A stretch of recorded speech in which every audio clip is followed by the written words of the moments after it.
యేసుక్రీస్తు వారి పుట్టినరోజు వస్తుంది అని చెప్పేసానండి. థ్యాంక్ యూ అండి, మీరు ఆయన బర్త్డేని గుర్తుపెట్టుకున్నందుకు. నిజంగా అండి, ప్రపంచ గురువు యేసుక్రీస్తు వారు మీ అందరికీ తెలుసు. ప్రపంచ గురువు అయిన యేసుక్రీస్తు వారు నేర్పిన మార్గంలో మా ఆత్మీయ తండ్రి గారు జయశాలి గారు, Bible open university India international director గారు అండి. ఆయన మాకు ఈ ధర్మకార్యాలు చేయడానికి జయశాలి ఎడ్యుకేషన్ ఫౌండేషన్ని స్థాపించడం జరిగింది. ఎన్నో సంవత్సరాలు అవుతుందండి.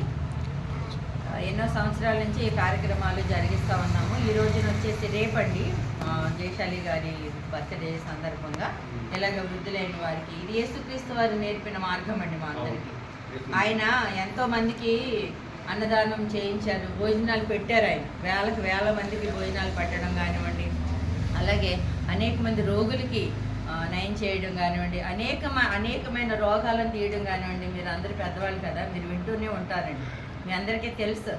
అయితే ఎందుకంటే గుర్తు చేస్తున్నాను అంటే యేసుక్రీస్తు వారు బోధన విధానాన్ని నేర్చుకున్న జయశాలి గారు, మా ఆత్మీయ తండ్రి గారు, మాకు కూడా నేర్పి ఈ ధర్మ కార్యాలు మాకు కలిగిన దాంట్లోనేనండి. ఏ దేశం నుంచి మేము అర్థించిన వాళ్ళం కాదు, మాకు కలిగిన దాంట్లో ఇందాక చెప్పినట్టుగా మాకు కలిగిన దాంట్లోనే యేసుక్రీస్తు వారు నేర్పిన బోధన విధానంలో మా ఆత్మీయ తండ్రి గారు మాకు నేర్పి ఈ జయశాలి ఎడ్యుకేషన్ సొసైటీ ద్వారా ఇలా ధర్మకార్యాలు చేయడం మాకు నేర్పారు. కాబట్టి మేము కూడా చేయడానికి సంతోషమయ్యామండి. మా ఆత్మీయ తండ్రి గారికి రేపు జన్మదిన శుభాకాంక్షలు మా హృదయపూర్వకంగా తెలియజేసుకుంటాం. అవునండి, నవంబర్ 20 మా ఆత్మీయ తండ్రి డిసెంబర్ 25 ఆయనకైనా బిఫోర్. థ్యాంక్ యూ అండి, థ్యాంక్ యూ. 1 month 5 days.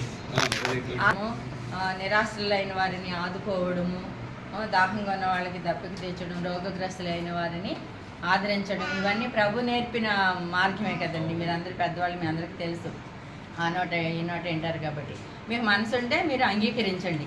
అంగీకరిస్తే నిత్య జీవానికి మనం వెళ్ళగలుగుతాం. ఇవన్నీ ఉన్నా లేకున్నా వాక్యానికి మనం మనసిచ్చి ప్రభువుని అంగీకరించామనుకోండి, మనం పరలోకంలో తండ్రి దగ్గర యుగాలు ఉంటామండి. అది చెప్పడానికి మేము వచ్చామండి. మమ్మల్ని గౌరవించినందుకు వందనాలు.